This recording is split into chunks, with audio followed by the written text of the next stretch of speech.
Excited definitely about our team and the way that we're conducting our business right now. And business is a good word because TCU is a trip that we've taken the last couple of years that hasn't been a very pretty one, actually. And we've found ways to struggle in Fort Worth. And so I'm anxious to see how our team performs, how businesslike they take the trip, and just if we can continue, in particular, on the road to play at a pretty high level. That was the thing when I look back at the Lubbock game. I just thought that we handled things very maturely.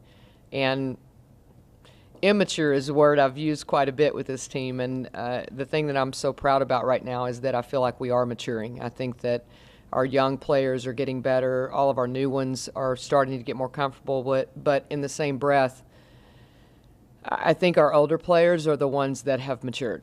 I think they're the ones that have sort of taken ownership in our team, and they're better leaders. They seem to keep our team pretty grounded, and I like where we're playing. But we're almost halfway through, so it's always that moment when you look at the freshmen and go, "You have 9 more after this next game," that you realize that there's a lot of games to go. As you look back on the early season, I don't even know if you want to call them struggles because they're obviously playing great teams, but was the lack of maturity from the juniors and seniors maybe the most surprising part of that? Because maybe they thought they'd just come in and lead and everything would go the way it's always gone, and it didn't happen immediately.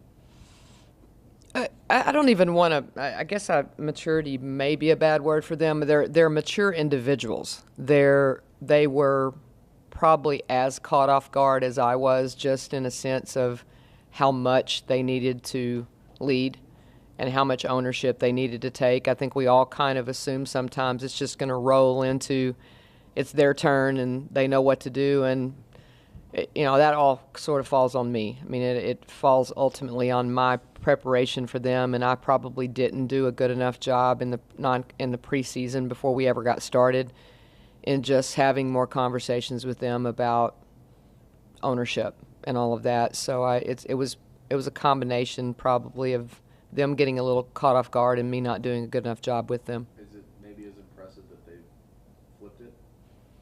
Not surprising. Yeah. Not surprising, just because of who they are. Not surprising at all. Coach, yesterday the NCAA came out with their first pre-tournament rankings, and I think you're number 10. Are you satisfied with where they put you, and where can you go from there?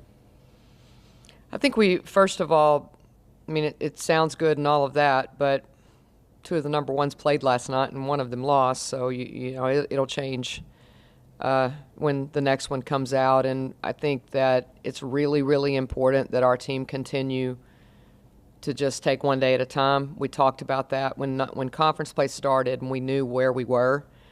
We knew that we needed to take one day at a time. We knew that we needed to take one game at a time, so I would not think that we would need to do any other thing but that at this point. I mean, it's pleasing to see that we've been acknowledged for a really tough non-conference schedule. I think that was the most obvious thing in the seedings, was that some were rewarded for a very tough non-conference schedule, and some actually were penalized for not having one. And it makes me feel better in the long run that we did what we did.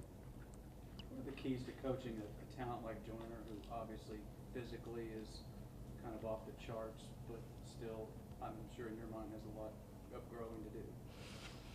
I go back to the older players. I think one of the keys to coaching talented young players is having talented older ones, because there's a respect level and a peer level that happens with teams that it doesn't matter in the ultimate grand scheme of things. When they get in that locker room and they get in the heat of the battle together, I think it is really important that a young player has someone to look up to and have someone to respect.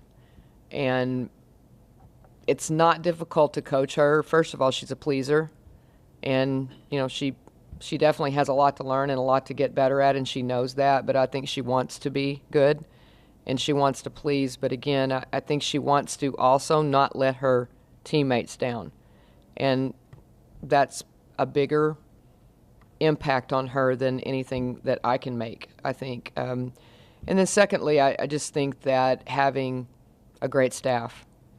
You know, when you have talented players, they want to get in the gym. They want to be tutored, so to say, just like they want to in the classroom. And I think it's been really fun this year to watch my assistants get in the gym with them extra and really spend some time trying to help them be better individually. Besides just playing in Fort Worth, is there anything different about matching up with TCU this time? I think Amber Ramirez has been Yeah. back for them also. I think they're playing much better and much more confidently, and Amber is a piece of that. I think she gives them another scoring punch on the outside. I think Jordan Moore is continuing to develop. She is a work in progress, as all young players are, and I think Jordan's really talented, and she had 16 rebounds and 13 points in their last game, and just a player that continues to get confidence. They have more depth, so we can't really rely on, well, we have more depth than someone else, because they actually have as much as, Jordan doesn't even start for them, and she's been highly productive in their last few games. So I just think that they have a lot of pieces. So if one person isn't having a good night, they have the ability to put someone else in that can have that same type of night, and they play really well at home. So I think it's the common theme in the Big 12 is teams play really good at home. Back to the maturity and growth conversation, where do you, I know this has been kind of a not necessarily quick progression you've seen over the past couple of games, and especially from non-conference to conference play, but what area of focus do you feel that your team has made the biggest jump in getting to that growth and maturity level you're hoping for? I think that and I'm going to knock on wood here, but I think that we're beginning to value possessions more. If you look at our last few games, not as many turnovers, not as many kind of crazy, what I would call crazy decisions, valuing the ball a little bit better, valuing possessions, trying to get better shots. I think sometimes young players don't understand that a bad shot is the same as a turnover, and we've had some games where we might not have but 14 turnovers or something, but you could probably add 6 or 8 bad shots in there that would multiply to, that would add up to some bad possessions. So I think we're better. I think we're improving in that area. I think we're dramatically improved defensively, but that has been a process for us. But I think the valuing of the ball probably is where we seem to be a little more locked into understanding it's a possession game. Coach, before the season, you talked a little bit about Ariel and Brooke becoming team leaders, but you were concerned because neither one's a big talker. They're kind of naturally shy. Are they getting through that? Are they better at that, or what? I think so. Brooke is absolutely better at opening her mouth. And again, when you talk about the young players, I think that's something that they've done a really great job with, is just kind of taking the young ones under their wings. And you might still not hear them, but you can see them pulling them to the side and trying to, what I would call, mentor them. But in the same breath that we talked about Ariel and Brooke trying to step up, I think I mentioned the fact that Kelsey and Bree that wasn't necessarily in their nature to be leaders and be vocal, but the collective job that those 4 have done has been tremendous in just a sense of where we started with their leadership and where we are now. I would add those 2. Bree has been a solid rock for us defensively, and we can't win without her. When you're going good, does that put you maybe on edge a little more because you've seen how good you can play? And I imagine every coach is worried about slippage as opposed to, you always want to get better. Do you sense that from you and your staff, that the expectations kind of go up when you're playing better?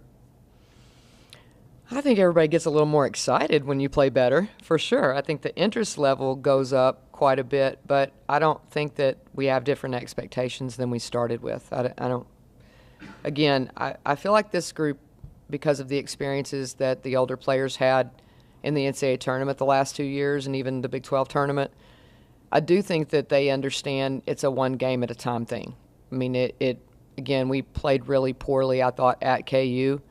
But now that I've watched them play a few times, they had something to do with some of that also, because they play really hard and scrappy, and we were loose with the ball. But other than that game where I thought we didn't have that same intensity level, I do think that our preparation is what's important.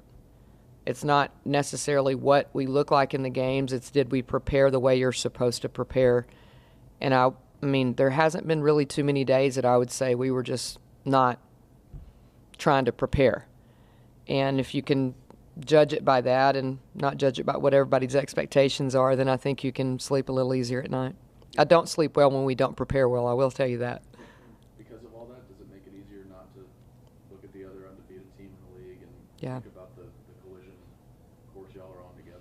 Absolutely. I mean, we can't get anything, we can't get past Fort Worth. First of all, we haven't played well up there. And it just, I mean, everybody's hungry. I mean, they're all, I say this all the time. I mean, we went to Lubbock and they're on the bubble. And, you know, people start jockeying at this point for seedings in the Big 12 tournament and talking about what came out yesterday, and all of those things will matter. I mean, we're going to play TCU on the road, and then West Virginia's going to come in here, and they're going to have that same sense of urgency that TCU has, and there's no point in looking forward to anything. Coach, you mentioned Kansas as maybe the one slip up as far as being good on the road. I think personally that you guys are a good road team. You showed it at West Virginia, Tech, Iowa State. Is there something about this team that, you know, that likes the challenge of playing on the road? I've tried to get them to, because, I mean, your ultimate goal is to try to win a championship, and you're not going to win one if you can't win road games. I mean, that's just that simple, especially with our league the way that it is right now. I mean, we have to try to get as many as we can. You try to hold home court and see what happens. But I do think that we've talked a little bit about having a road mentality and try to make it somewhat fun in a sense of time together, and, you know, it's you, that's all you have, and those types of things. We've talked about that just to sort of get a different mentality. And, I mean, I haven't seen our preparation be different or our approach really be too much different. And, again, the Kansas trip could have well been my decision to stay on the road for 5 days.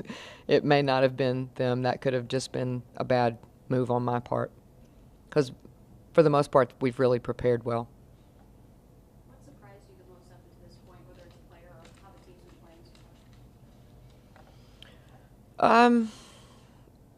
far? I wouldn't say anything has really surprised me. I mean, I expected us to be a really competitive team this year, and I think that we are. And, I mean, you were talking about the top 4 seeds. I mean, ultimately we will have played them all.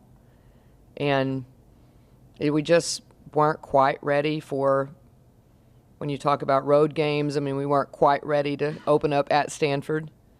We weren't quite ready to go to Mississippi State in front of 10,000, but I definitely wouldn't say that we didn't compete. We competed at the Mohegan Sun against UConn. I mean, you know, we had some unfortunate things happen, and we improved from it. But I would never say that this team hasn't been competitive, and I expected that. But that's why you do it, right? Excuse me? That's why you do it. I mean, that's why you play those. Absolutely. I mean, there's no question that players like, I mean, I just use Joyner as an example. I mean, the problems that she was having earlier were just simply either shell-shocked by the level of competition or the learning curve that you have to have. And, I mean, there's no other way to get a freshman ready than to play those kind of games. No question. Do you find that when you're recruiting new players that their ears open up when you tell them, hey, we're on television all the time. We play UConn, we play South Carolina, we're on ESPN, we're on Big Monday. Is that something that they're interested in? I think so. I mean, I think all players want to play on television. I think the bigger picture is that they want to play against good players. I mean, these guys play against each other in the summertime. I mean, they see each other and they play together sometimes in USA basketball events, but they're on the circuit together in the summer, so they understand what level that the people across the country play at. And so I think that they look forward to matching up against those same players in college. I think that's part of it, probably in the men's game and the women's game.